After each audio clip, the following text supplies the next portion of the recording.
Good evening. Thank you. I invite you to join us with the Pledge of Allegiance. Pledge allegiance To the flag of the United States of America and to the republic for which it stands, one nation, under God, indivisible, with liberty and justice for all. Roll call. Kolpak. Here. Pepcorn. Here. Strand. Here. Turnberg. Here. Mahoney. Here.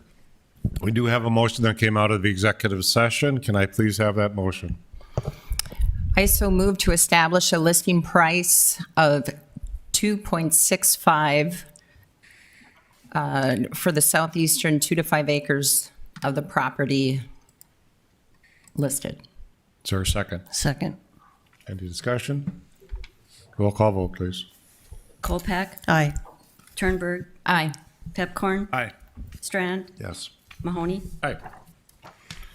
Health. The Great American Smokeout took place on November 21st, a nationally recognized day that encourages people to quit if they smoke, vape, chew, or use any other form of tobacco product. Fargo Public Health can customize resources for quitting, so contact the health department for more information. It's not too late to get your fall vaccines. Fargo Public Health has the flu and COVID vaccine available by appointment. December 1st is the World AIDS Day, a day to honor the more than 32 million people who have died worldwide from AIDS-related illnesses. HIV testing is available at Fargo Public Health. Call the health department for more information. Library. Mitten trees are at all 3 library locations where staff are accepting new or handmade cold weather items such as hats, mittens, scarves, and earmuffs to provide the items to members of the community who need the most. Other. We lost a member of the City of Fargo family on November 21st with the passing of Jacqueline Davis Wallette. Jacqueline was an exceptional woman with an extremely kind heart. She was dedicated to her community and was instrumental in the creation of Fargo's Native American Commission and served on the commission and was a champion for the Native American residents. I want to offer my condolences to Jacqueline's family and friends.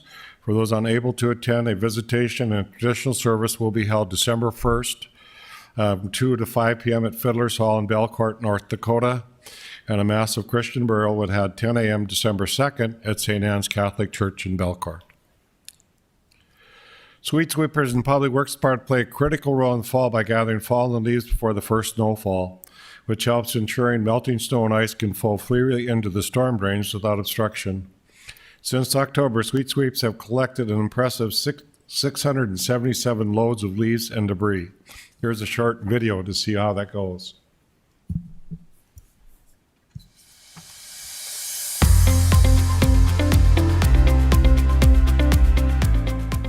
We are sweeping just about every weekday, all the way around during the non-winter months.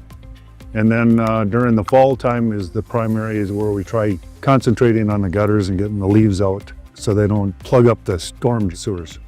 The street sweeper basically has 2 brooms or brushes on the side that rotate to pull things towards the center. And there's a main broom, a barrel broom, that basically does a reverse spin, which flips it onto a conveyor belt that's up inside the machine and runs it up into the hopper. These bristles right here, they start off, I believe, at 14 inches, and then we run them down almost to about 6 inches. They're made out of metal, and then the poly broom, the main broom in the middle, I believe that one starts off at 12 inches.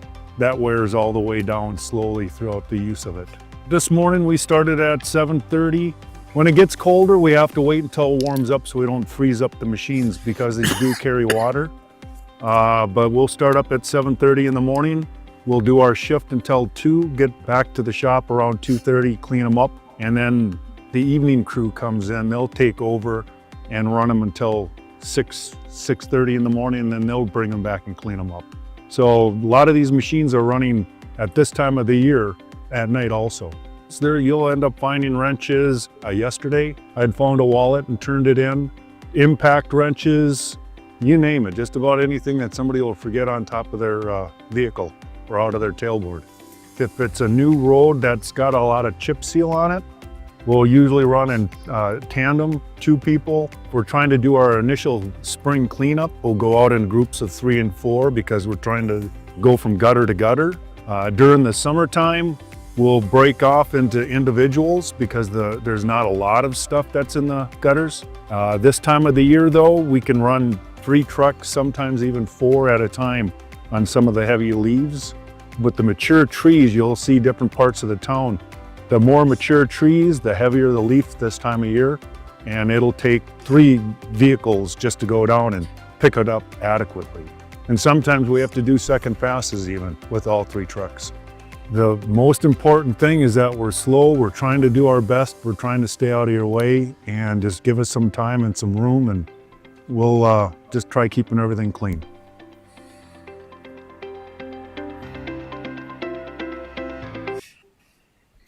Very good. Interesting. Is there a motion to approve the order of the agenda? So moved. Second? Second. All those in favor say aye. Aye. Motion carried. Is there a motion to approve the minutes of the November 12th, 2024 regular meeting? So moved. Is there a second? Second. All those in favor say aye. Aye. Motion carried. Is there a motion to approve consent agenda items 1 through 33? I so moved. Is there a second? Second. Moved and seconded. Roll call vote, please. Pepcorn, Aye. Turnberg, Aye. Kolpak, Aye. Strand, Yes. Mahoney. Aye. Regular agenda. Recommendation, direct city attorney to consult with citizens group to assist in developing ballot language to move the city council form of government. Commissioner Strand to explain. Thank you, Mayor. And I'd like to, I believe former Commissioner Arlette Preston is in the audience. Could you perhaps come to the microphone, Arlette?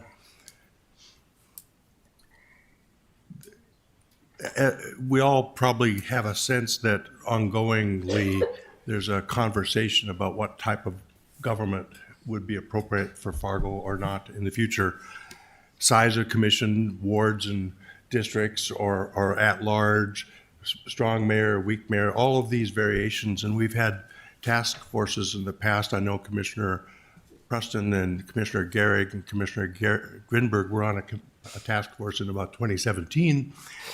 This was one of the topics they discussed but did not land on the same page about. So I'm aware of a citizens' effort to bring together various voices of the community and stakeholders, and they are exploring, as I understand it, bringing a ballot measure forward conceivably that would bring it to the public to vote on in 2 years from now, less than 2 years. And Commissioner Preston, former Commissioner Preston, has asked if I would advance this, and I said, of course. In my head, if we can have this citizens group have the cooperation of the city and have good, solid legal advice, so we're not fighting each other from the start or at odds to begin with, and we can hopefully land on the same page, that would be beneficial.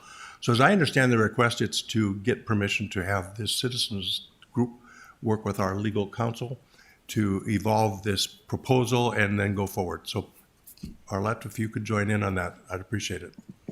And thank you for being here. Sure. So what Commissioner Strand said was exactly why we're here. It's really, we have engaged an attorney, so we will be actually developing the language, but it would be an issue of just having the city attorney take a look at it and advise us whether there are some major issues that would be seen from the city perspective. So that's all this is.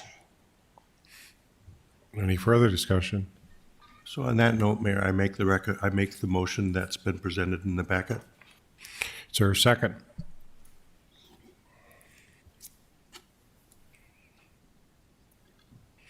The Zen study should come out with some information on this. I think that question was asked, and I think that'll be interesting for us to know. I think the timing of this would have been nice to have that. Once again, is there a second to this motion? I might have to say, John, that dies for lack of a second. So, Mr. Chair, that's Yes. exactly the reason. I want to see the results of the Zen City. This was the question that was the local question added to the survey for public comment and feedback. We're going to have a brown bag session that will review all of that detail in no more than a month, and so I want to see that information first. Okay, I'm going to jump to item, since we're not at 5:15, item 37. It's a recommendation to waive requirement to receive and file ordinance 1 week prior to first reading and first reading of ordinance enacting Article 3-24 of Chapter 3 of the Fargo Municipal Code relating to sales tax for fire and police operations, equipment, and buildings. Let's have Ian McLean explain this, please. Yeah, so as you recall, on November 5th, the voters approved a 1/4 cent sales tax for public safety. So the basics of it are it's a 1/4 cent sales tax. That's 25 cents on every $100 spent. It's 20 years as from April 1st, 2025 to March 30th, 2045. 2023, a 1/4 cent sales tax would have brought in a little over $8.5 million for 2023. So that'd be the estimate going forward. It can only be utilized for police and fire operations, equipment, and buildings. And then it's upon the city commissioning as the governing body to decide how to spend the $8.5 million per year within police and fire operations, equipment, and buildings. So the next steps is the voters approved what was a home rule amendment. With any home rule power, it has to be implemented through an ordinance. So that's what we're here tonight for. We need to get it to the tax commissioner by January 1st in order for it to be implemented by April 1st.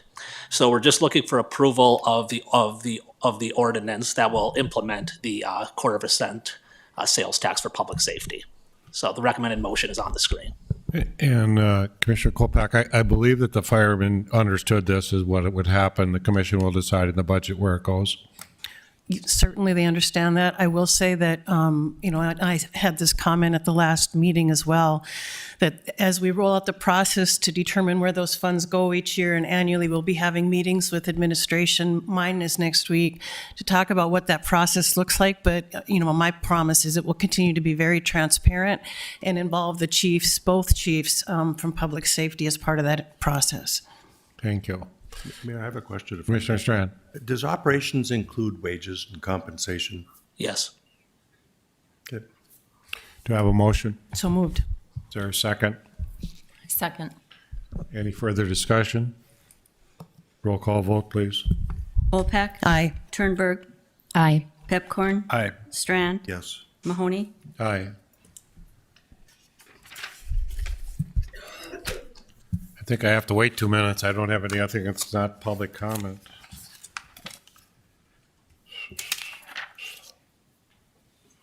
Although I suppose we could start with 38 because we can have comment that time and it's not a public comment, so. Recommendation to eliminate virtual and call-in options for resident comments at city commission meetings. Explanation by Commissioner Turnberg. Yes, I think this is something that is a remnant of COVID. If people want to comment, we more than welcome you to come to city commission meetings, come to the podium and stand and speak. We'd love to hear from you. I think calling in is just a lazy way of avoiding the meetings, so I move that we get rid of it. Before I get to a motion and action item, we had the 4 people that wanted to speak to this agenda item. KJ Atkinson, please.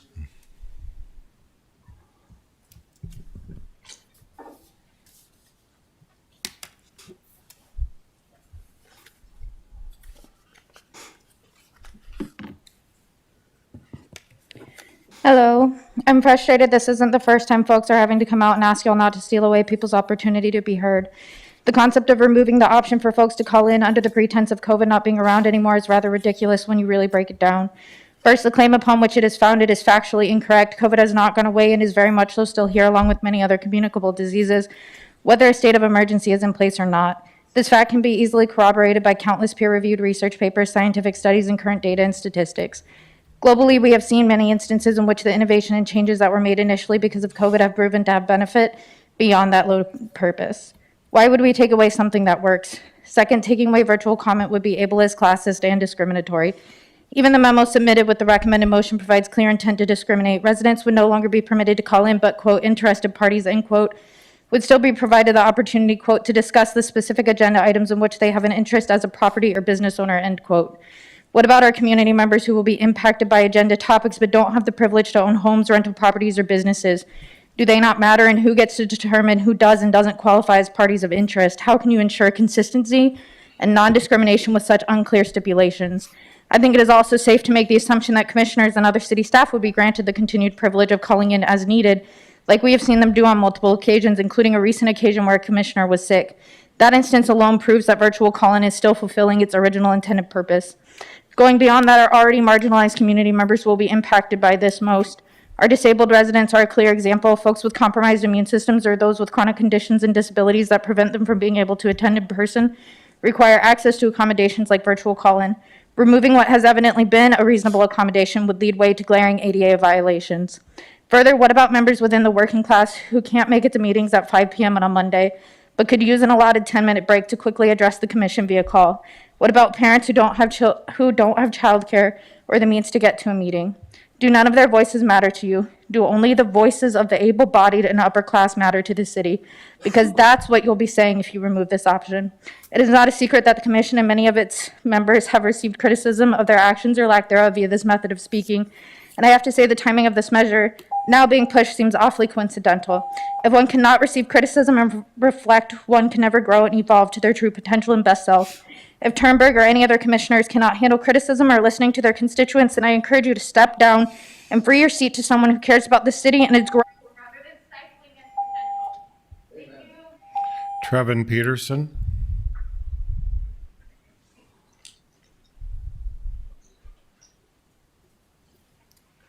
Trevin Peterson. Andrew Nelson. Andrew Nelson. Can you hear me? Can you hear me? Yes, we can. Who is it, please? This is Andrew Nelson. Hello, Mayor and Commissioners. I'm Andrew Nelson, as I mentioned, and I'm a Fargo resident. I'm calling in tonight to encourage you to continue offering virtual and call-in options for citizens that want to participate in City Commission meetings. This city runs 24 hours a day, 7 days a week, and many of our residents aren't lazy. They're busy working 9-to-5 jobs, evening shifts, or overnights. Some people face mobility challenges or health concerns that limit their ability to attend meetings in person. Some have families for whom they're trying to prepare dinner. Even others may feel intimidated by the prospect of standing at a podium and trying to gauge how close to the microphone they need to stand. Shy people have valuable opinions to share with us as well. Winter's finally come to Fargo, and at times that makes travel, even inside our own city limits, an iffy proposition. Many proud Fargoans that love their city would have to leave work early, come in late, or hurry through rush hour traffic in order to have a chance to have their voices heard. I specifically say voices heard because, while there are other ways to contact the mayor and commission members, including using the contact information posted on the City of Fargo's website to email them or leave a voicemail message, there is value to being able to publicly address our elected officials. Other residents attending in person or watching online may disagree with the statements being made, while others may gain a better understanding of why it is they disagree. In either case, our citizens become more invested in the City of Fargo and we build a stronger community as we move forward. Continuing to provide the option of calling in isn't just a matter of convenience, but also fairness. It maximizes the opportunities that people have to participate in the decisions that affect their lives. Public comments are an important part of these meetings. Indeed, they're a crucial part of a democratic government designed to serve its constituents. Please don't make it more difficult for us to participate. Thank you. Allison Slavic. Is Allison online or is she Allison Slavic?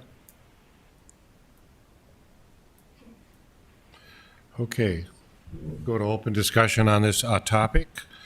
Is there a motion? I move to approve. Is there a second? I'll second. Any discussion? Mr. Chair, OPAC. excuse excuse me. Yes, this decision was made in 2020, and it was part of the change made for public comment during the beginning, or right, frankly, in the middle of a pandemic. But since that time, in the last 2 years, we have implemented a governance policy process where annually we should be reviewing, and public comments is part of that protocol and is outlined in that document. And I understand we are right now working on securing a date for the next review for this year's public policy. And I would like to see this as part of a larger conversation and part of that larger annual process, be part of the governance review and not a one-off decision made from the dais. So I would like to honor the process we put in place, and that's the reason I will be not supporting this motion.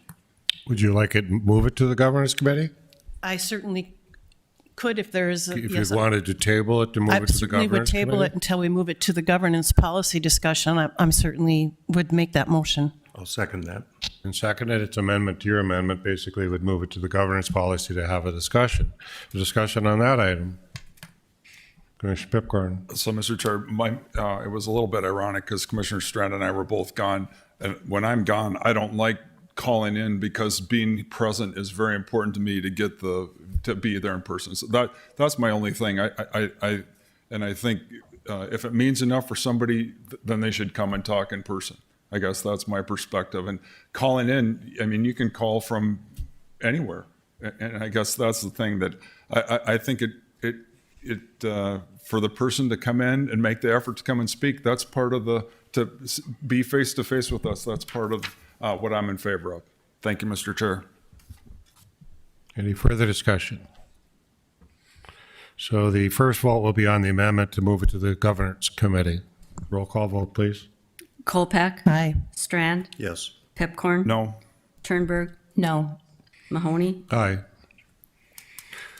So it moves to the governance committee for a discussion there, and then it'll be brought back to the dais. We'll go back to public hearings.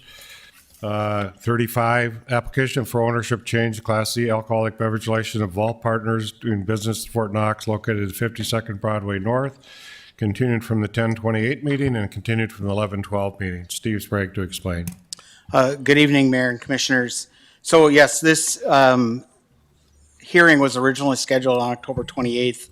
At that meeting, there was some question about the application itself and some items on there that were not clear. And so it was my understanding that it was to direct or request that the applicant resubmit an application with correct language in it.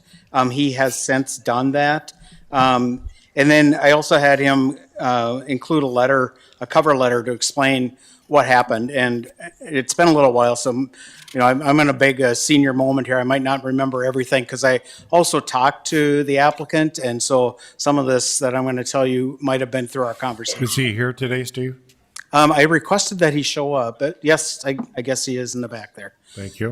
So anyway, during our conversation or in the letter, he indicated that he had his staff fill out the application, and he did not, and he recognized it's his responsibility to review that before he signed it. He did not take the time to do that. And so the items of question were omitted on that application. However, in 2021, those items were disclosed on the application when they originally got the license. And in his mind, now this might be the part that we came up with in the discussion and not on the letter, but in his mind, he indicated that he looked at it as removing the two original people that were on the application with him and just adding the other person, and that he had already been approved. And so with those explanations, with the cover letter that he submitted, with the correct application in hand, it does come to you with a recommendation of approval. And that, again, goes back to the Liquor Control Board. I was speaking to Assistant Chief this afternoon here, and he said the chief's recommendation is still denial. So with that, I don't know if you have any other questions for me. Does anyone present wish to speak to this ownership change?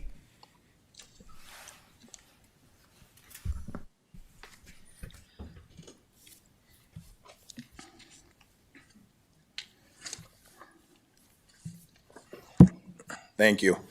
Yeah, I mean, it was never meant with any malicious intent to not disclose certain things on the application. Just give the public your name, please. Oh, Anthony Lavoie, I'm the owner of Vault Partners, and we own and operate Fort Knox Bar. But yeah, no, it was there was no malicious intent by it at all. We had filled out the application 3 years prior, and I went through with my general manager and filled it out. And like you said, everything was labeled on there properly the first time. And this time I said, well, just take the application we have in the file and copy it, and I'll sign it. Well, shame on me. I didn't follow up and read line for line, and the 2 items were missed. But yeah, there was, like I said, there was nothing. I wasn't trying to hide anything. Like one was a reckless driving, and one was a disorderly conduct from 14 and 10 years ago. I think we run a pretty tight ship. We, I think, have a very great relationship with the police and the staff downtown, and we rarely have trouble or issues at our establishment. So I know I hope that we can continue forward. Thank you. Thank you. Anyone else want to speak to this application? If not, I'll close public hearing. Do I have a motion? I'll move to approve. Is there a second? Second. Any discussion? Commissioner Strand? Thank you, Mayor. I'm just curious whether Steve or maybe Commissioner Pepcorn could, how often do we have this happen where our chief of police recommends denial? It's happened before, and we've had people with a past history of law issues, and we've given them, part of it is, time has passed. And so things that happen in your past, that shouldn't stay with you forever. And I guess even the original one, it passed 4-0 with the chief recommending a do not pass. And part of it is because we're going by the current history. The police can testify, they run a good business. We don't have a lot of issues. The Liquor Control Board, we monitor police calls, and we don't, it's not like some of our other ones. So that was influential on us. Thank you, Mr. Chair. And Steve, can you explain to John, though, you're starting to look at ownerships yearly now? You have a different policy now for liquor control. Can you explain that to the commissioners? Yeah, in the past, an applicant would go through this process, get approved by the city commission, and go for years and never have anything looked at again. One of the things that the chief wanted to do was implement a annual renewal, which we've done, annual renewals we've done. But along with that annual renewal, the police chief wants to be able to look at background checks or do a background check and see what's happened in that individual's history over the last year. And so we've implemented now a policy where we've instead of doing 200 applications on June 30th of every year, we're splitting them up into groups of about 50 and bringing them forward for a quarterly renewal. And so at that time, the police department is going through all of the owners listed and doing a background check on all of those owners. And so, yeah, with the goal that if anything does happen, they will find that then within the next year. Commissioner Strand, I cut you off. Go ahead. What's the policy say? I'm not. Policy about whether somebody's qualifying or not to be a license holder. What's the policy say? Well, there are a number of items. There's a list of items that the chief can use to refer to, and on that, I think that's the one that he was using here. It's making a false statement on the application is reason for denial, and he's saying that the false statement was the lack of disclosing those 2 items. And so, being that came through in 2021 it was a 5-0 vote at Liquor Control and at City Commission to approve the ownership change in 2021. And then, speaking to Anthony Lavoie, I think he felt that what we were doing was removing the other 2 owners and adding Cole Jarek. And so he thought he was already approved. So is the police chief advising us to follow the policy, or is he deviating from the policy with his recommendation for denial? The chief can make a recommendation based on, those items, those. But the chief voted when the false application was there. And now we have that corrected, and the chief is not revoted. Right. But he's still recommending denial. That's my understanding, according to Assistant Chief. Any other discussion? Roll call vote, please.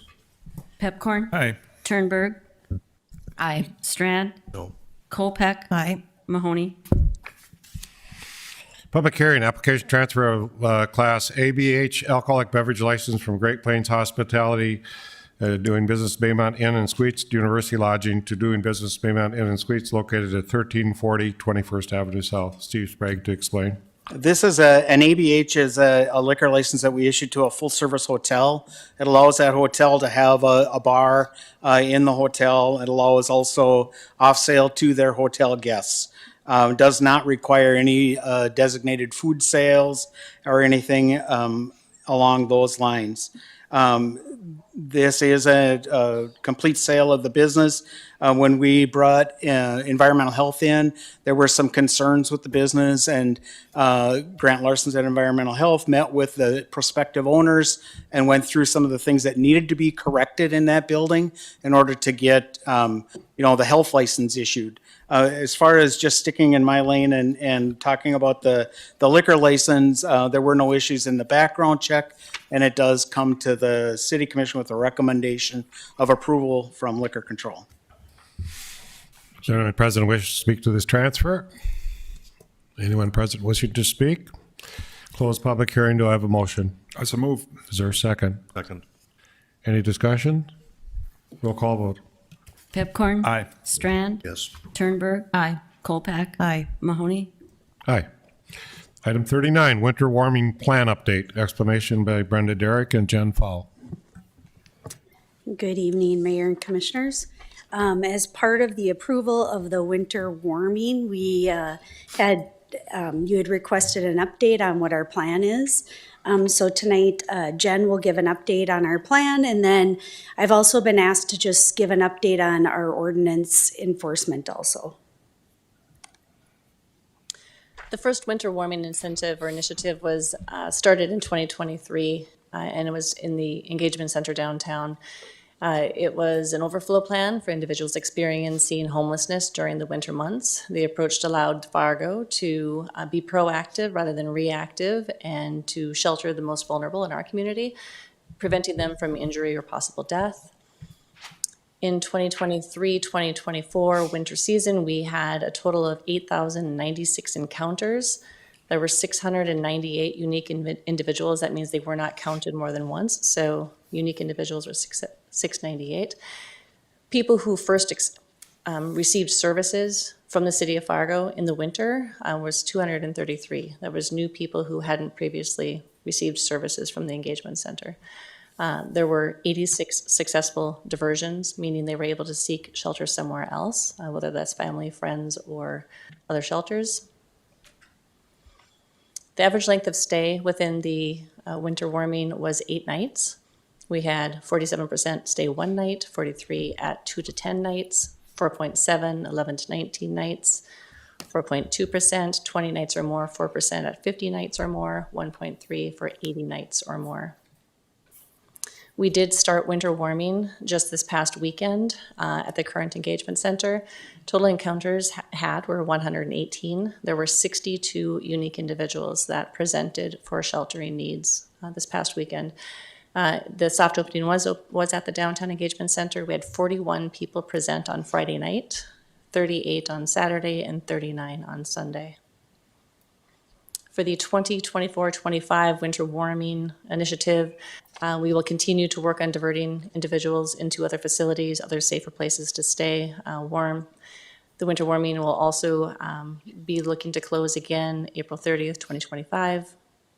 Anybody who is wanting to seek winter warming protection will still go to the engagement center for triaging and coordination for the most appropriate sheltering assistance available. And we will begin doing the winter warming on Tuesday evening at the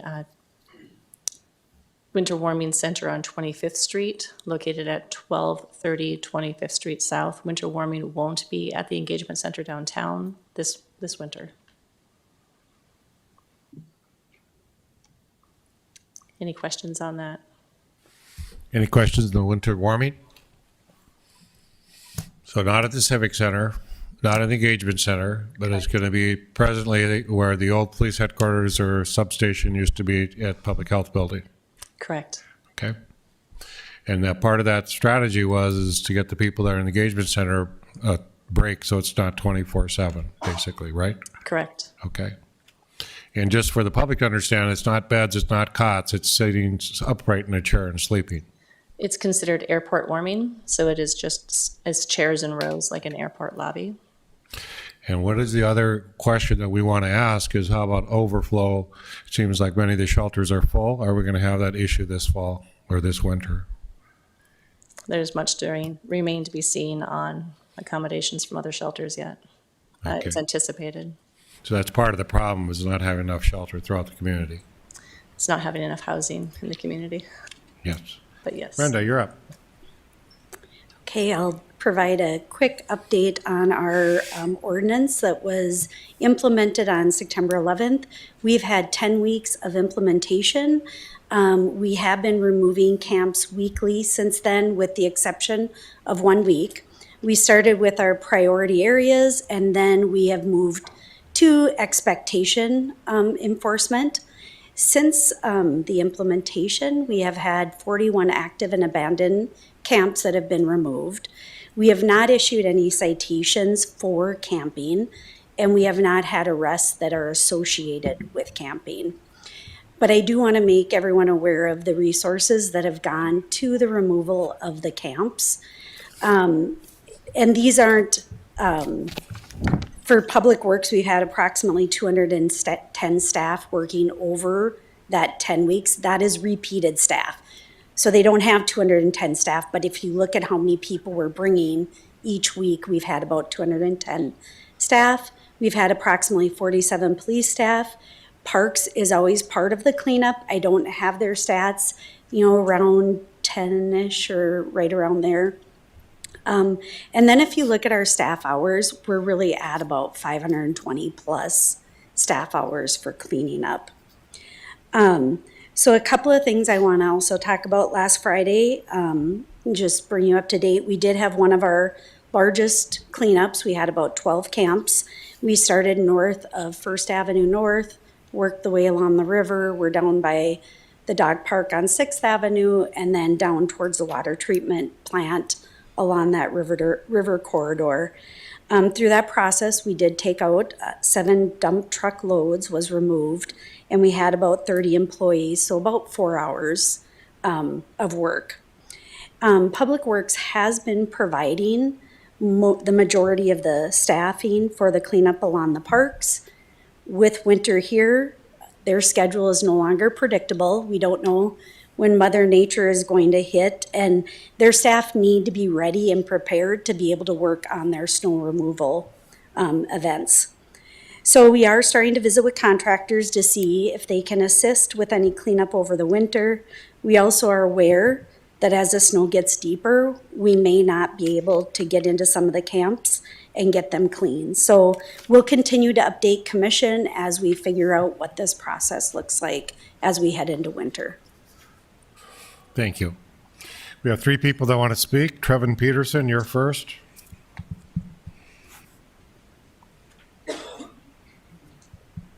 Trevin Peterson, and Trevin wasn't around for the first one, so I assume it's still not on.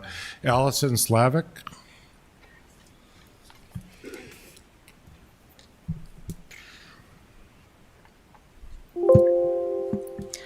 My name is Allison Slavic. I'm a resident of Fargo. First off, I'd like to say I'm a little frustrated that we're not following the order of the agenda that was posted online, therefore missing my opportunity to speak on the virtual call-ins.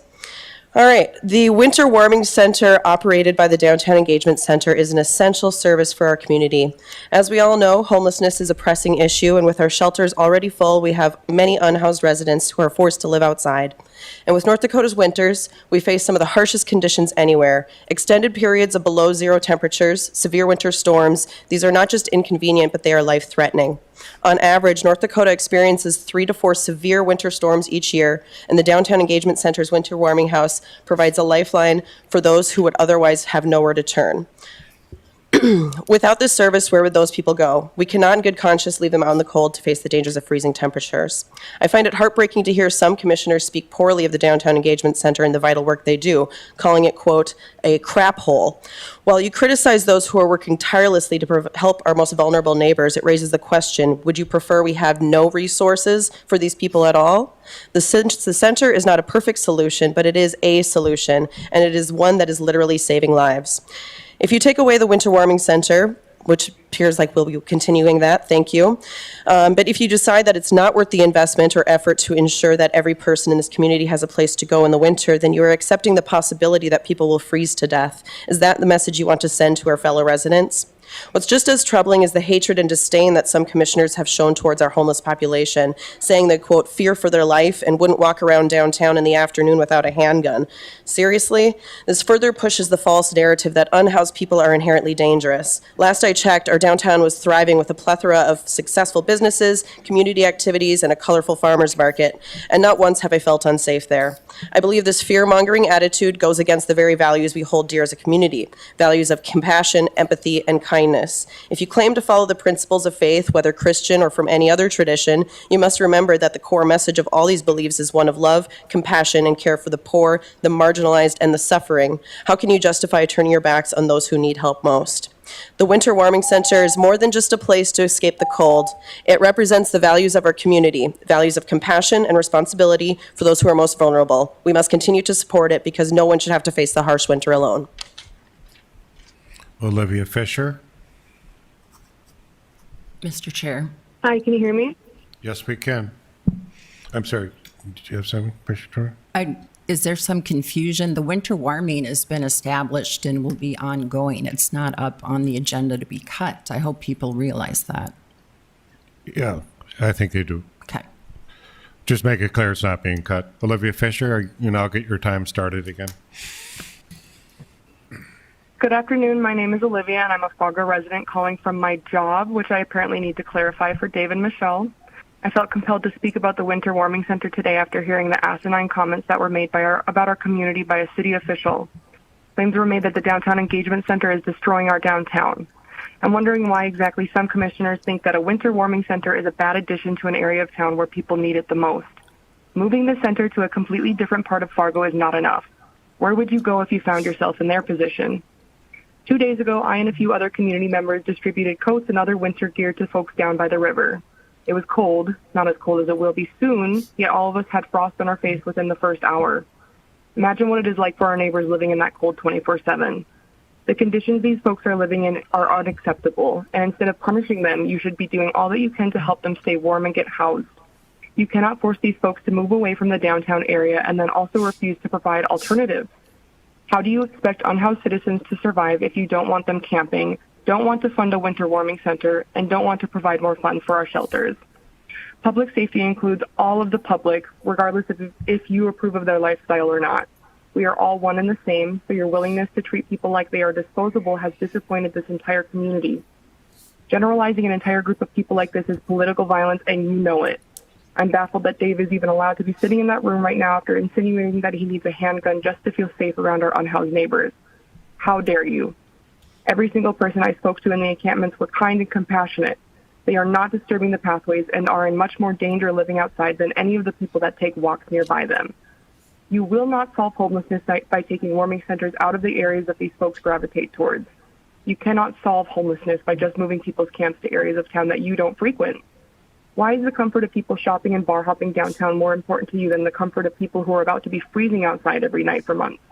And are you going to go out to provide them warm meals and heat sources if they cannot access the deck or a warming center? What are your alternatives? Removing the Winter Warming Center from downtown entirely should not be an option at all. I ask that you consider this while moving forward. Lastly, it is almost laughable that you call your constituents lazy today while you have been continuously refusing to do the bare minimum for our community. Please do better. Thank you.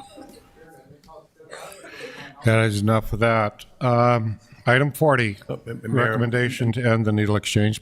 Mayor, I'd like to ask a question about camping, if I could. Sure. Brenda could come up, or whomever.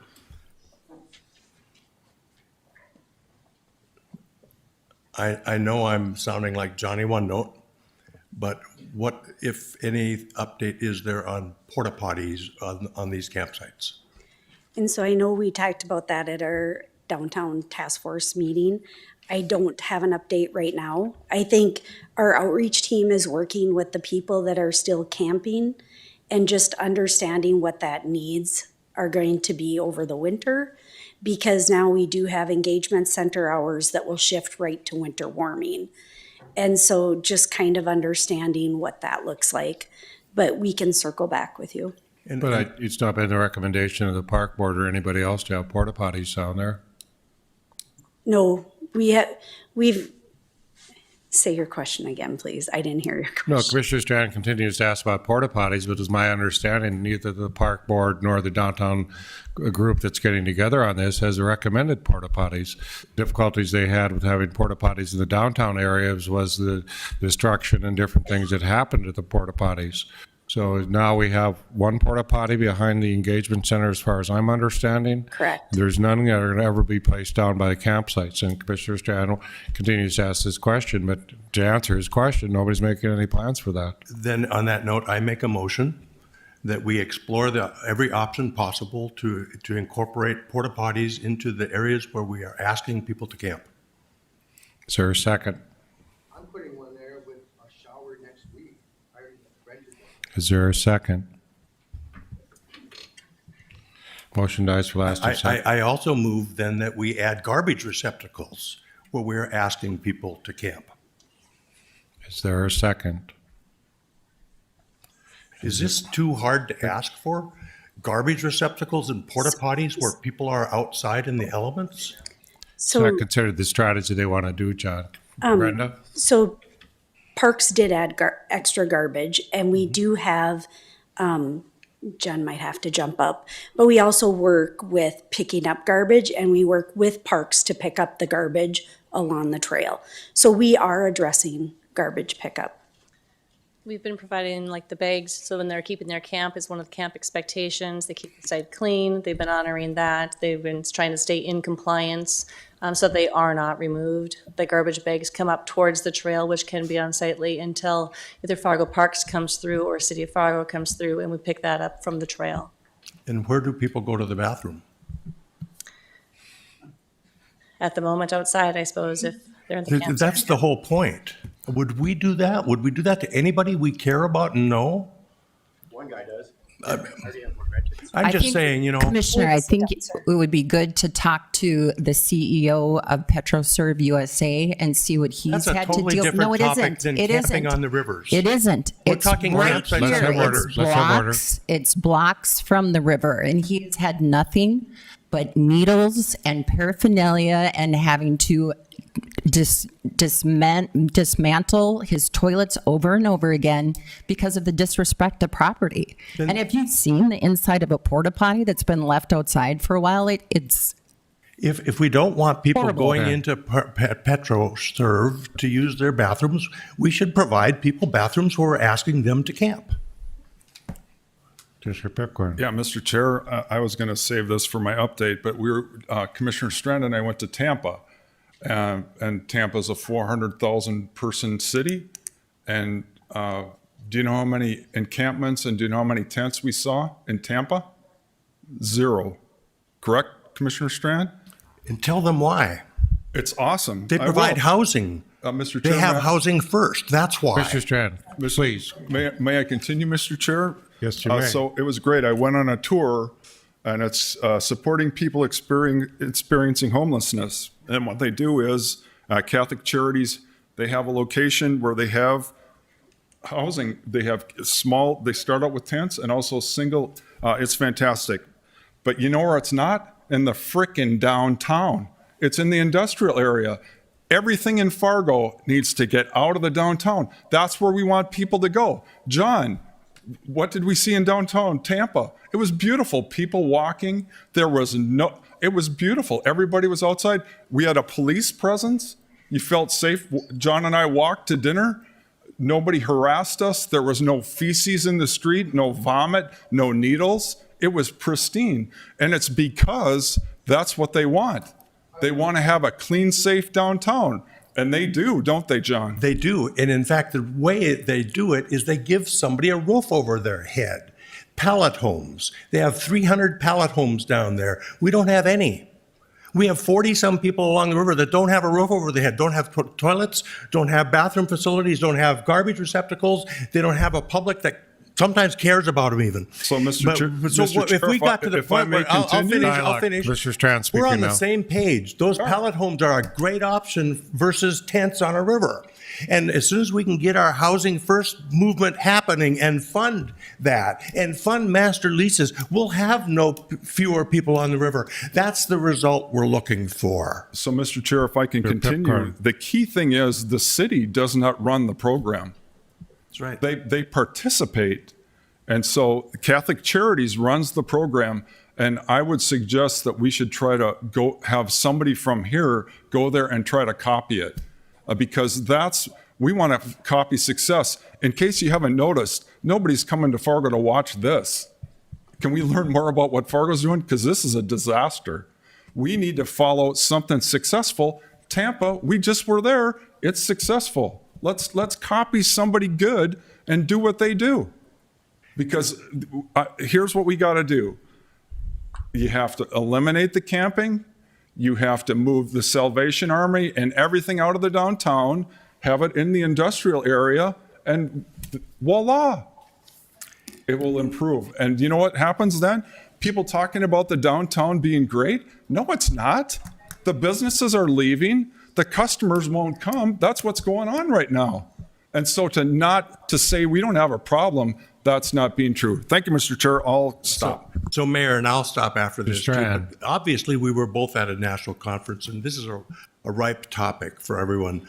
However, I'll qualify it. The homeless issue is less of a front burner pressing issue across the country this year than it was in the past because cities have gotten ahead of the issue and are providing housing.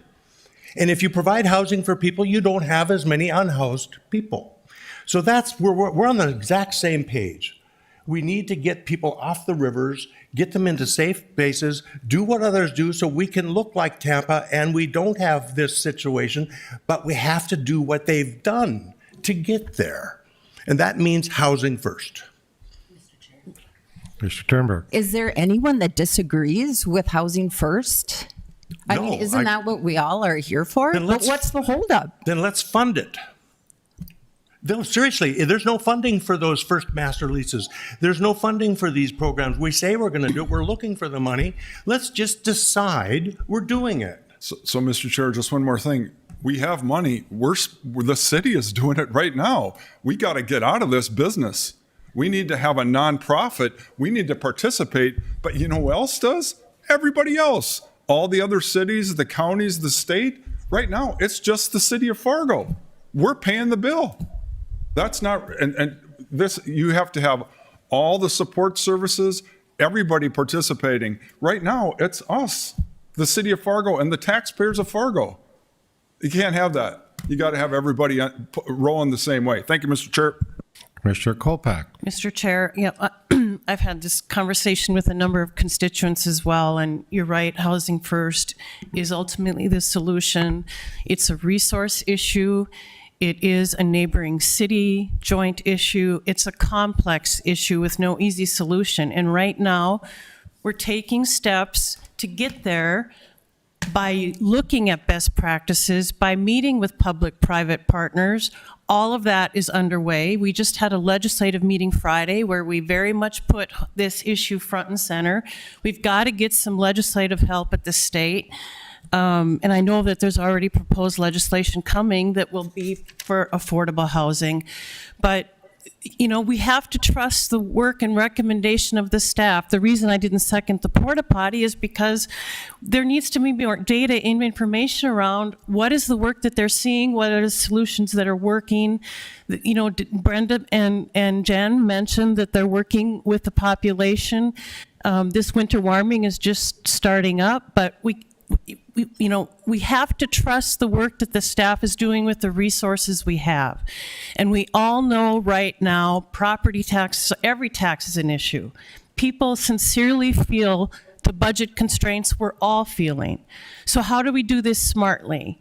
We do it with facts, we do it with data, we trust our staff, and we stay informed and be transparent. And to your point, Commissioner Pepcorn, saying that there isn't a problem is not the solution either. I 100% agree with that. We have to continue to be transparent about this. We are very much working with DCP. We've had meetings with private business owners around this. There is support there, but we need to do it smartly, and we need to do things that work.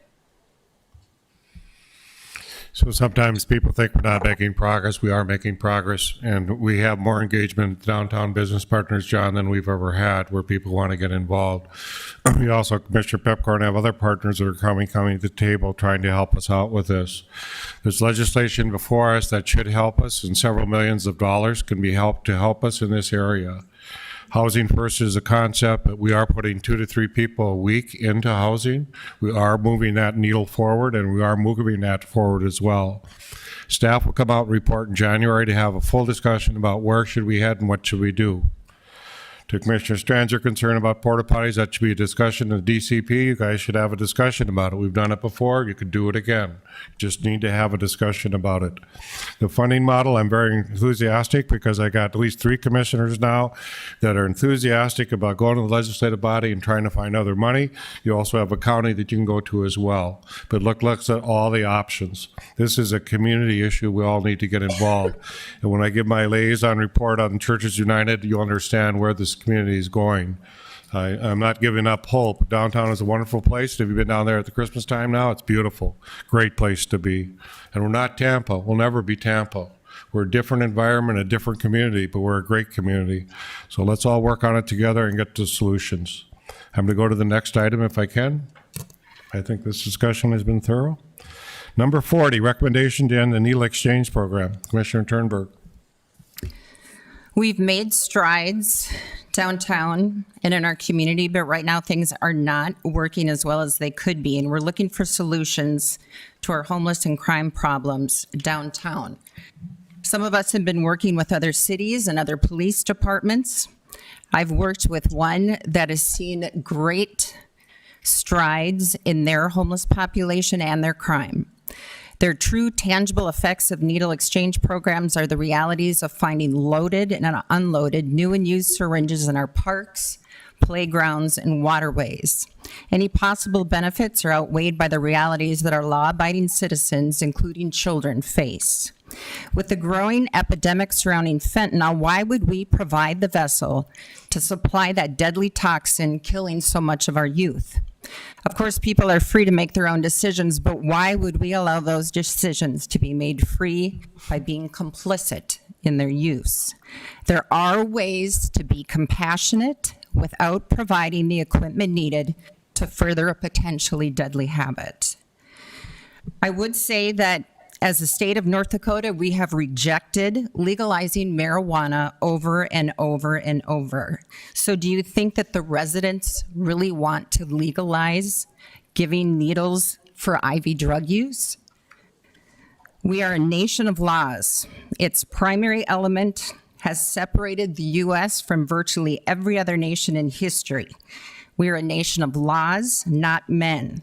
So why are we supplying the equipment needed to further a potentially deadly habit? It is illegal to take IV drugs, so why are we supplying the vesicle?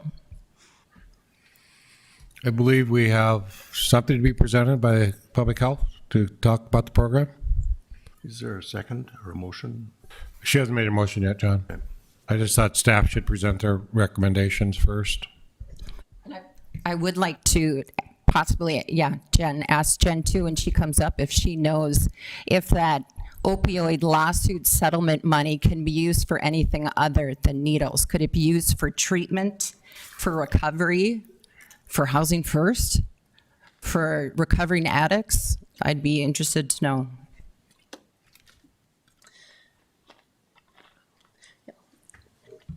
So yes, we do receive opioid resettlement dollars, and that is the fund that is used to purchase the needles for the Safe Syringe program. It is one of the only funding streams that is allowable for the purchase of needles specifically. There are other things that it can pay for. It can pay for inpatient, residential, partial hospitalization, MAT treatment, and a list of other treatment kinds of services. This is one of the Safe Syringe program is one of the allowable funds that can be used as well. I want to introduce Robin Lickisall, who is the prevention coordinator, who has the tenure and the expertise in the program, and will speak to you to some of the facts about the program. In the state of North Dakota, I just wanted to let you know that we also have Rolette County starting up a safe syringe program in January.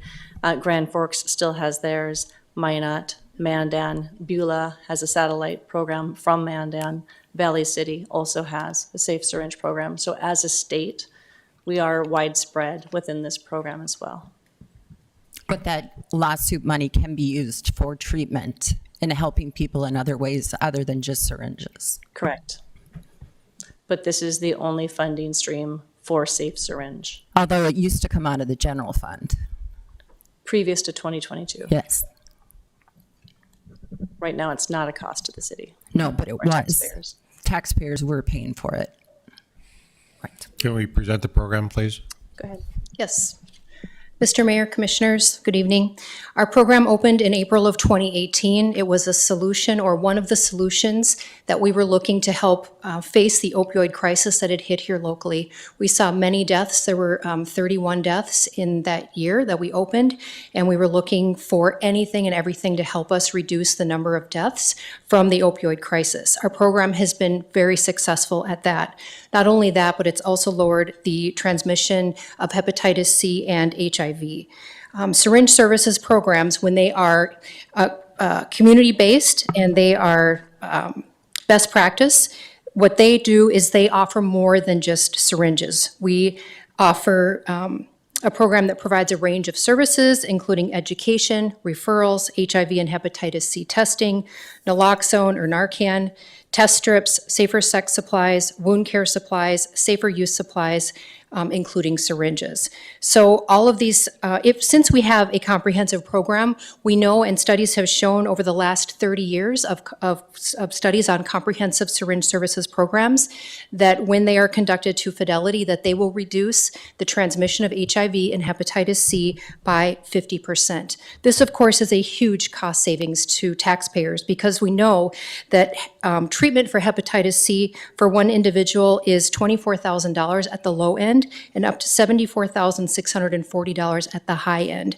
We also know that lifetime treatment for someone with HIV is $510,000. That does not include any of the hospitalizations or other healthcare complications that they may have from those diseases. We know that from 2017 to 2019, we had a 46% reduction in hepatitis C rates here in Cass County. If we take the lowest amount of treatment cost and we times that by the 78 transmissions that we did not see, that would be a savings of $1,872,000.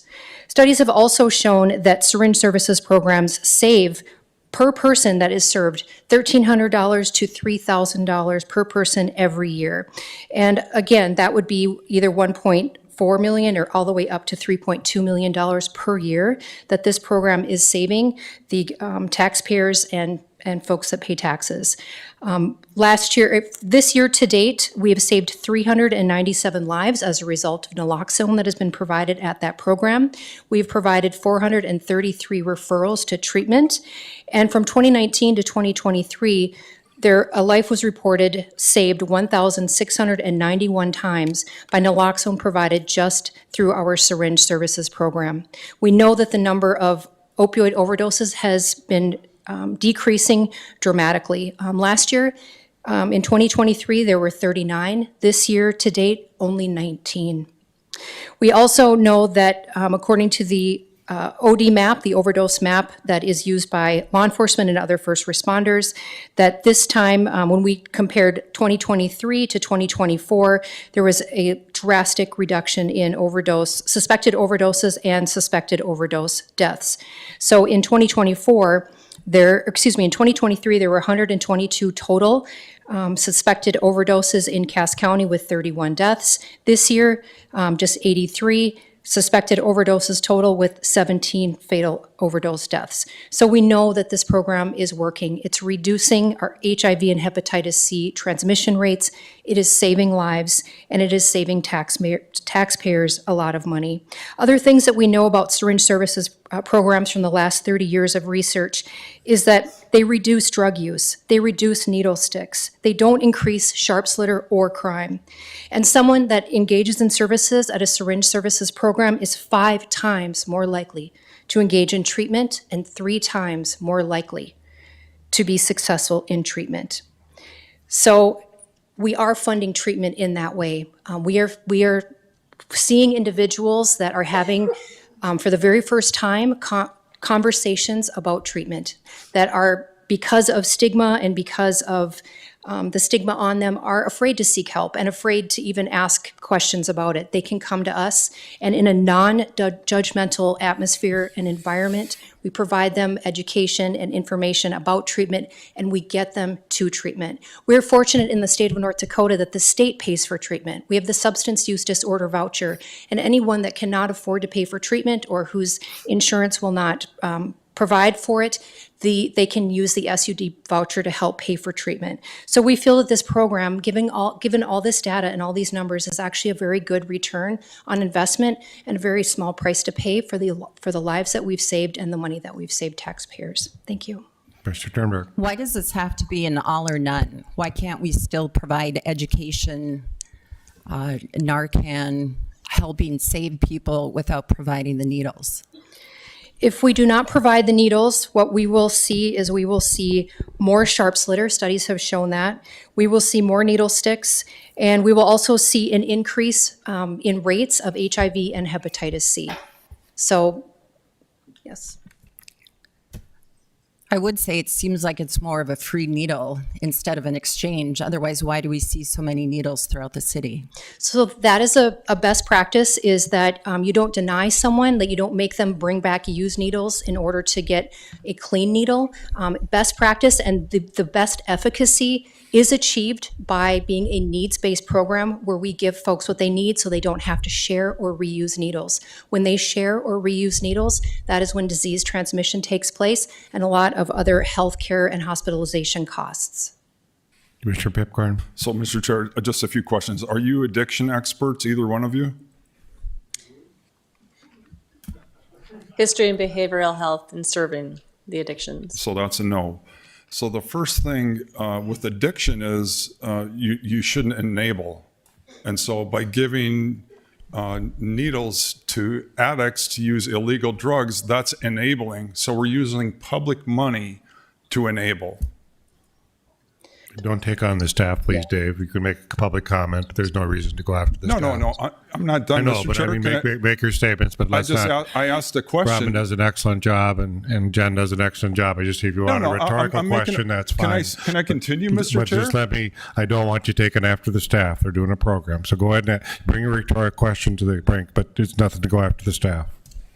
So, Mr. Chair, my point was, this is addiction.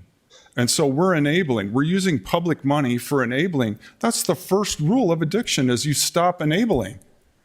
And so we're using public money for addicts to use illegal drugs. And then we didn't even talk about under the bridges, 200 empty needles under one bridge. And so our employees are in jeopardy when they're going out and picking up after these encampments. And so I think I support all the other things you listed off, helping these people that are addicts for sure, but to be giving out syringes, I will second the motion to discontinue that, because without a doubt, that is not a good use of public money. Thank you, Mr. Chair.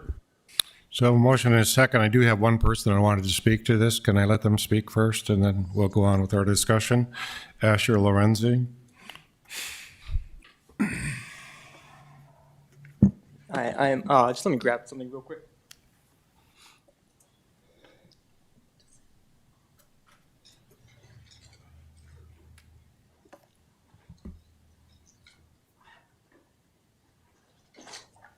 This right here is Narcan or naloxone. This helps with overdose deaths.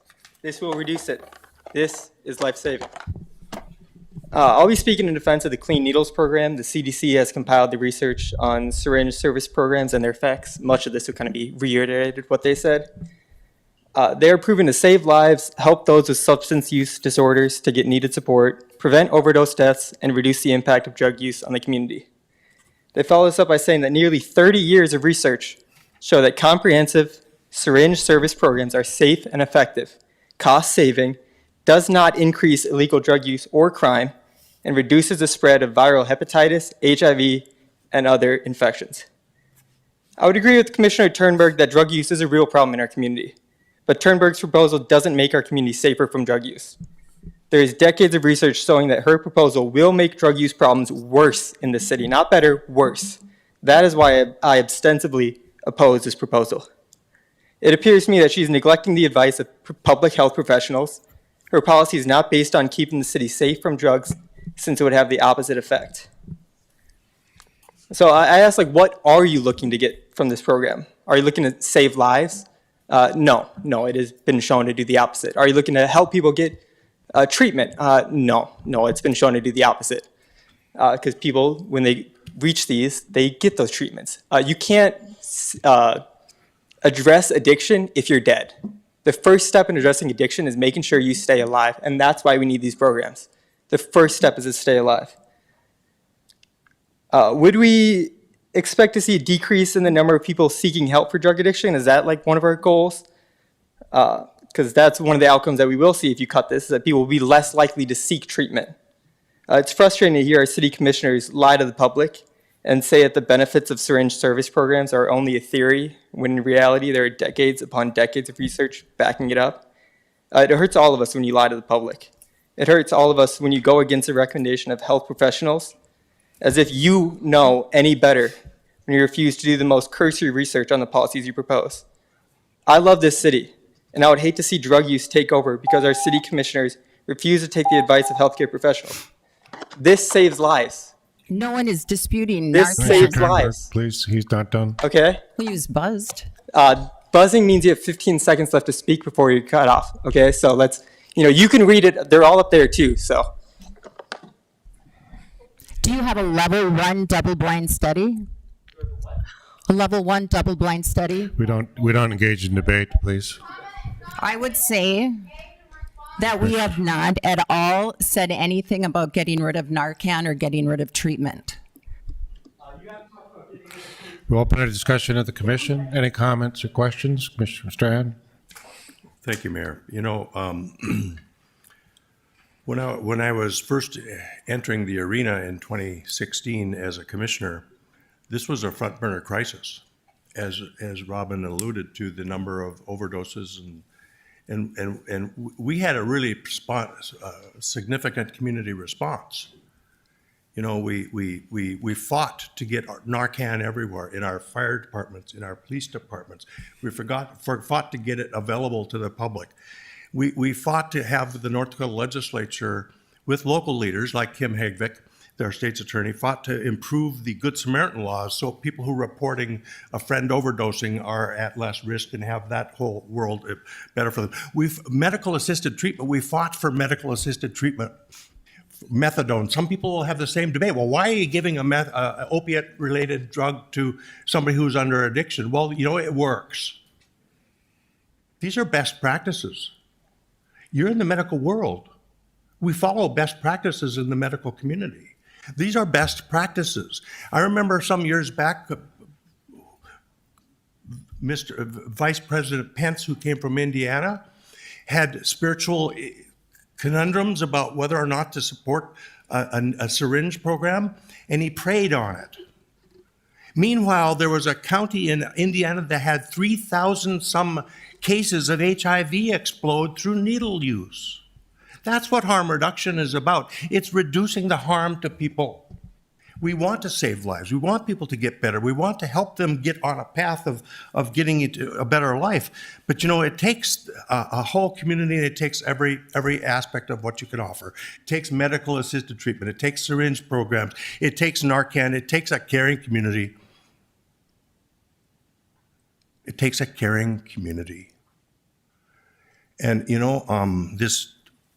we passed a budget that included this. Why wasn't this discussion brought up then?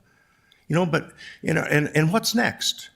Are we going to go after community medical services and their methadone treatments? Are we going to say that's wrong? Are we going to say we shouldn't be giving Narcan to somebody because they might go out and overdose again? Is that where we're at? I'm sorry, but this works. Commissioner Strand, I would say illegal Commissioner drugs Turnberg, are please quite wait. different. Commissioner Strand, than- are you done? I'll listen. Okay, Commissioner Turnberg. Say what she's got to say. No one's debating Narcan. We're let's talking talk- about, well, then how come let's make the drugs legal. We're a country of laws. Harm so then we reduction. have our laws. We're not getting rid of harm reduction. We're just getting rid of free needles. Free needles is a harm reduction program. Part of it. It's not the whole thing. There's counseling, there's Narcan, there's help. Can that lawsuit money be better used than for needles? A pharmacist downtown not distribute needles because of your thinking? To diabetics? To whom? To addicts? Anybody. Well, are you promoting illegal drug use? No, I'm promoting keeping people healthy. Let's keep the discussion to the discussion points, please. Yeah. Commissioner Kolpak. Yeah, thank you. Thank you for sharing that data and the impacts of the program. There's a lot of research. Some of it's been sent to me today from constituents, from other communities that speak to the same outcomes. I would just encourage that everyone read the factual information on this. For me, when you look at $132 million operating budget for 2025, $100,000 of the opioid settlement funds for this program, which also ensures we have a constant interaction to help try to get people the treatment and the care that is going to be successful. One of the most powerful comments made today was by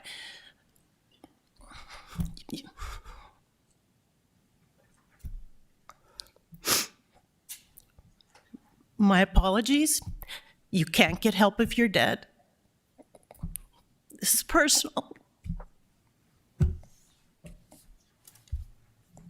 sorry. It was unprofessional. I'll let you catch your breath there for a minute. One of the things we always do in my science and medicine is we look at the statistics and literature. All of what you gave tonight is a report that I can Google and find. The reference I had from Commissioner Turnberg was a 1995 reference. All the stuff we look at in the last, everybody who's emailing me is literature, things that have come up. All the programs tout what Robin's talking about. And a lot of you may not understand hepatitis, but it's a terrible disease to get. It costs a lot of money. It's horrible for people to have. HIV is no better. When you prevent that, that's what's helpful to the community. Actually, in the safe needle exchange, what happens is people more than likely do not dispose in the street, do not dispose in the campsites, do not dispose because they're taught, good neighbors, what to do with their medication and whatever. But we have been successful in getting people into treatment because of our harm reduction program that works with them and meets them where they're at. And Robin, to your point, we do have ways in which they can pay for their addiction treatment. So that's what we'd like to do. This is a program that's been successful. It was controversy when it started. But Commissioner Strand, you and I remember how many deaths we had from opioids. We had a death count that was going up. We had a death count which we were losing a lot of people. These are good people. These are good people in our community. It's somebody we need to deal with. Our police now have Narcan, our firemen have Narcan. We can save lives, and we have saved lives. It's a difficult one. You're not enabling drug use, you're enabling getting into treatment. You're enabling taking care of each other so you don't contaminate each other. Dirty needles are terrible. You catch diseases from dirty needles. I'm sorry, no matter what your addiction is. And let's look at that part of it. How often are we able to get people off drugs? It's a difficult task. How we often get them off alcohol? Difficult task. But we have to have these services available for our people so our people can, some get saved, become very productive. So I'm going to go to a roll call vote. Unless Commissioner Kolpak, you have anything else you want to finish with? No, thank you. Roll call vote, please. Turnberg. What's the motion? To get rid of the needle exchange program? Yes. Pepcorn. Aye. Strand. No. Kolpak. No. Mahoney. No. We'll take a 5-minute recess and go back at 6:35.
Call the meeting back to order.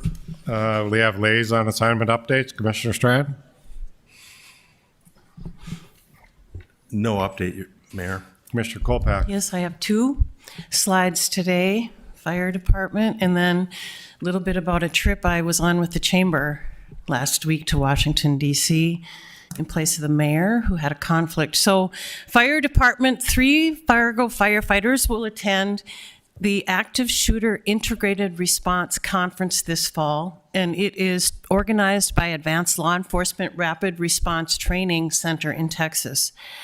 And while at the conference, Captain Everett Patterson, firefighter Eric Chrisley, and firefighter Justin Philippi will be presented with Alert's Shepherd Award for their actions related to the July 14th, 2023 critical incident. Alert's Active Shooter Integrated Response Conference is the only national conference that bridges law enforcement, fire, and EMS responses to active shooter events. So congratulations to all 3, and a heartfelt thanks to everyone who served on that day and continues to serve every day. And then, as I said, I attended a chamber the Chamber's Military Affairs Committee every year takes a constituency to Washington, D.C. with the North Dakota National Guard. We meet with the congressional delegation, which we did. It was 3 days. It was an incredible group of people. The picture on the bottom is the entire group, including the military representatives who were there. One of the more moving moments was we also were able to lay a wreath at Arlington National Cemetery, and we watched changing of the guard at the 1:00 p.m. hour. So it will certainly be a moment I will never forget. So I have a report on Churches United. The community's been concerned about Churches United, and I was told it was going to close November 30th if they didn't find funding. I have good news to report tonight that they now will be able to be funded till December 30th. We're hoping they applied for a grant from Clay County of $300,000 that may help them get through their hump, basically. And they're looking for people and donations through December. What happened during COVID is they lost volunteers. When they lost volunteers, they hired staff. When they did that, they went up to a operating cost of about $250,000 a month. That is not sustainable. They've looked at everything and brought their costs down to $125,000 a month, which is excellent. And they're working very hard on that. Volunteer pool now has gone from 7 to 10 to 12 to now 45. They're looking for people in the faith community to help them out in their food bank and to help them out. They serve 2 meals a day to help that out as well. Unknowns to many of you at the Churches United, they do allow laundry, showers, and daycare type facilities that are equivalent to our engagement center. And they serve 120 people, oftentimes children and women that are in that facility. The churches got together today and united. We're going to work together as a group to help us in the future. And the hope is that the state of Minnesota has a grant coming through in July. What they need help with is getting through December, January. They have another grant they're going for that might come through in January. So the group just needs some help. And if all of us can think about that around Thanksgiving, maybe doing a donation to Churches United. I'm much more hopeful that it'll go on and it will spark a community-wide discussion of what do we do. And it's just like a flood fight. We get in there and volunteer. We help out whatever way we can, but it affects all of us. The homeless count is up throughout the city, throughout both our cities, and people are struggling at this time. So when you're thinking about Turkey, think about maybe we'll send something over there. So that's all I'd ask the community. So thank you. Commissioner Turnberg. No update. Mr. Pipcorn. So now we go to resident comments. Some people may have stayed or left from previous discussion. I don't know who's left here tonight, but we'll see who comes up. Mary DeVald. Mary DeVald. Okay.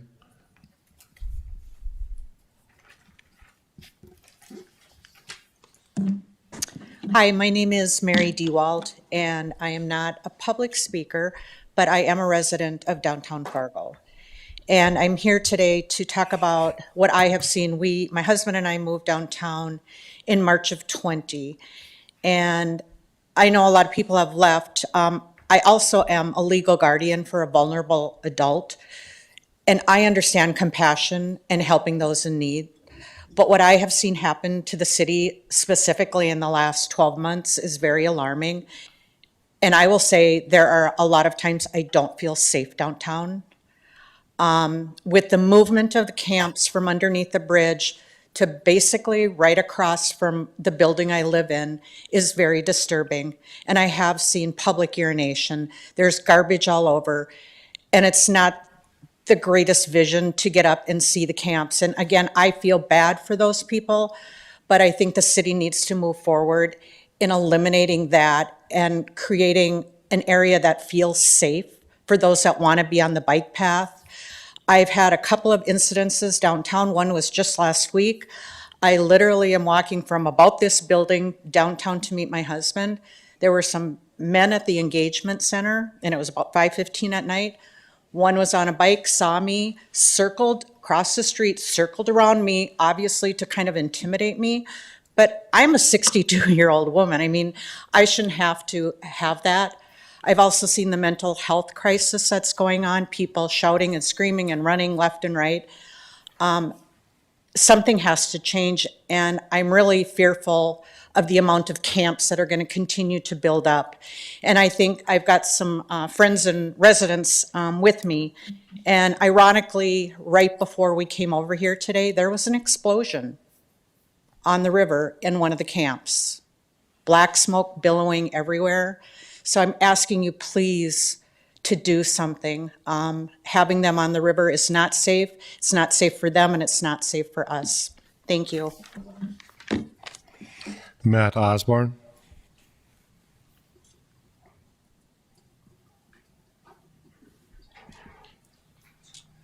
So my name is Matt Osborne. I was here a couple of weeks ago, and what I want to tell you is to find a way now.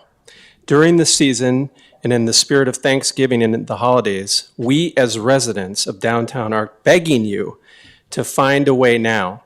Do not tarry any longer. Winter is here and the spring is coming before you know it, with the potential for floodwaters. For the sake of the homeless, the safety of all citizens of downtown Fargo, the future of downtown residents and businesses, we plead with you to find a way. This is an emergency, homelessness, and needs to be handled like that today. You need to find a temporary place now for the homeless, in addition to the beds you have allocated now, somewhere in Fargo, not outside, and not near bike paths and riverbeds, and treat this situation that we are in as a local emergency disaster. It is inhumane to continue to not do anything and to have tents and encampments, which should be disallowed as soon as possible in coordination with the additional temporary indoor shelter you are able to find. The very difficult and great work that is being done by the Cass County Public Health will go to waste unless you do something now. We, as a state, have millions of dollars in oil money and other sources to allocate to renting an additional space or spaces for now to stay in until a permanent decision is made in the spring. My question is, do you really care about downtown Fargo, the homeless, the condo owners, the businesses, the residents of downtown, all of the money and investment over the past 30 years? Do you? We see this disaster each day, as Mary just mentioned, from our view, the misery, which we cannot truly understand, of what the homeless are going through. And this is transferring and gushing over the flood walls into all parts of the downtown. Your vision of somehow hiding homelessness behind a flood wall must come to an end now. Marilla Kirk.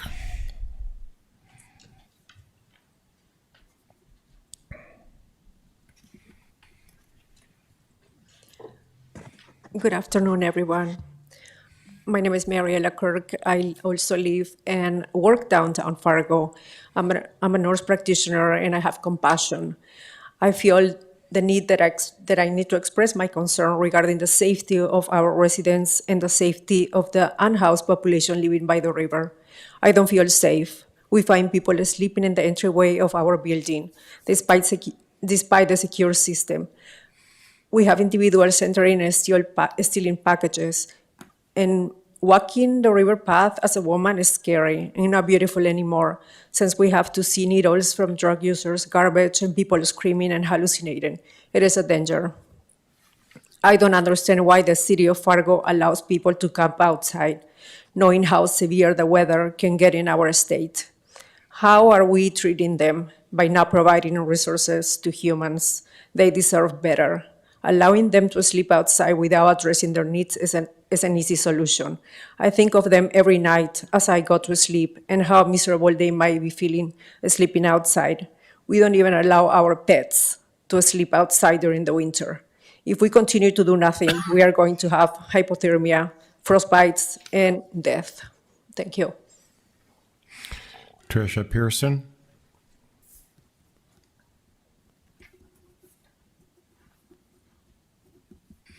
Jordan Iverson.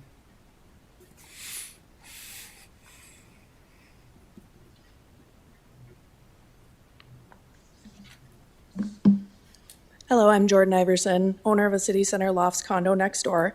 I've lived in the heart of downtown Fargo for over 6.5 years, over 3 of those years at the City Center Lofts. I work in healthcare, and while going to school, I lived near Los Angeles and did many rotations in underserved areas in LA County. I even volunteered at a needle exchange program in Hollywood. This is not new to me, but this is the first year that I've ever felt unsafe in my own neighborhood. When I moved here 6 years ago, there were people on the streets of downtown experiencing homelessness, but they were not threatening in any way. I'm a runner, and I never thought twice about running outside any time of the year. My favorite running trail was by the river. I have never seen it in the condition it is in now. It is not safe. I try to avoid the trail from Wild Oak all the way down to the dike by Prairie St. John's. The tent city and garbage everywhere are one thing, but the people congregating down there is what really concerns me. I have changed my running routes to stay mostly on the Minnesota side of the river, and that is shameful for the city of Fargo. Not only have I observed people very clearly on drugs and a danger to themselves, but I've also had encounters with them myself. I could speak on at least 4 encounters I've had and many more from coworkers I've asked just today, but I would need at least a half hour to elaborate on those. The thoughts of what could ever happen to me after these incidents was enough for me to buy pepper spray, always travel with a Kubaton, and recently buy a 9mm handgun. It only takes one incident. Which brings me to the reason I decided to speak today. Last night at 10 p.m., I was asleep, but my husband awoke to fighting outside. He looked out and a man was right at our dining room window, angry and screaming. My husband then called 911. I had to get up and leave the bedroom since I did not feel safe in my own bed, as is right next to that dining room window. The man started wailing and that he'd rather be dead and started banging on the metal overhang under our window and even climbed onto it to bang on our window. The police came and they had to send him away at least 2 different times. I was afraid to go back to sleep after this for fear that he'd come back and try to enter our home. I've had my condo for sale since April of 2023, and I've lowered my price 3 times and plan to again. I originally listed it because I wanted more outdoor space where I can play with my future children, and now I'm selling it for our safety. Being in healthcare, I understand that we need to help and take care of our vulnerable patient populations. However, everyone else's safety should never come secondary to this. The no camping ordinance is useless unless it's strictly enforced. As you all have discussed, the health. Jordan Iverson. Oh, I'm sorry. Michelle Hagan.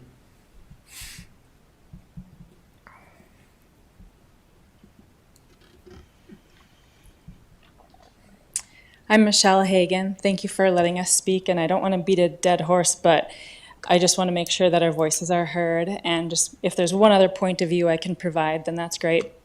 Thank you from all the agencies who are here. I heard some of you speak both at the Chambers event and at something downtown too, where we just kind of met with the leader of the DEC. But again, I'm here to speak about Ordinance 10-14 and the resolution as well. Prior to the voting on the ordinance, I did send a letter to the commissioners, and I did get a response from Mayor Mahoney. Thank you for that. My issues then continue to be the same now. My questions were, who is going to enforce all the different rules and requirements and expectations in the resolution? Where are the resources going to come from? And we could see, I live and work downtown as well, that the expectations were not being met. The garbage was not being picked up once per week. The tents are not 30 yards away from each other. So it's clear, like from what I heard at the Pulse, we do not have the funding and the resources and the manpower, people power to enforce these rules. So I feel like passing that resolution was a mistake. I feel like this is the time to make the corrections to it. This winter, when the tenting population is low, before springtime comes, we don't want 300 tents down there. That's going to be a problem that we cannot handle. I think now is the time to do it. And we know that that resolution does have flexibility in it. They're supposed to have at least twice yearly spring and fall checkups on it. So hopefully there's more, and hopefully we can make changes to that. Let's see. Yeah, I feel like it's just a lot of timing. I moved here just 5 years ago as well, and when I would come across the First Avenue Bridge from Minnesota, it was always my dream to walk and run and ride bike on that path. And I did the first year or two. Certainly wouldn't even cross my mind to do it right now. In fact, that first year or two, on Earth Day, it's always been my tradition with my daughter to, back when we lived in rural Minnesota, clean the ditches. So we decided to clean the riverbank. We did that the first 2 years, and now, as you heard, it takes 4 dump trucks to clean part of it. So, thank you. We are done with resident comments. Thank you. Have happy Thanksgiving.